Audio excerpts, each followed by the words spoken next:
Και έναν καιρό στο θέατρο γεννήθηκαν ιστορίες για μικρούς και μεγάλους ήρωες.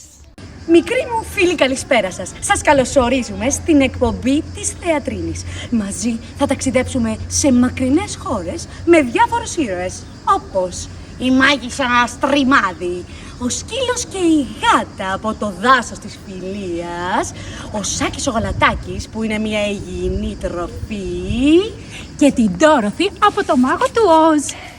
Άντε, πήδα και όσα φτάσεις είναι δικά σου. Αλήθεια? Ναι. Για να δω πώς θα τα φτάσει.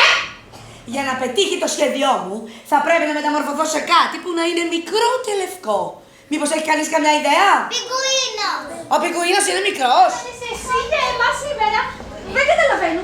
Τι έκανα εγώ και εσύ τι είσαι? Μας έσωσες. Επιτέλους κάποιος μας ελευθέρωσε. Αχ, Χρυσούλη μου, ακριβώς στις 7 και 34 αυτό έκανα. Και μπήκα στο σώμα σου. Και εδώ που τα λέμε, πρέπει να πάω στο ποτήλιο. Χάρια, το μαλλί μου. Θέλω να σου πω, το βράδυ που ξάπλωσα να κοιμηθώ, δεν μου κολούσε ύπνος. Και τώρα δεν μπορώ να ανοίξω τα μάτια μου. Μη μου πεις ότι έβλεπες πάλι φαντάσματα.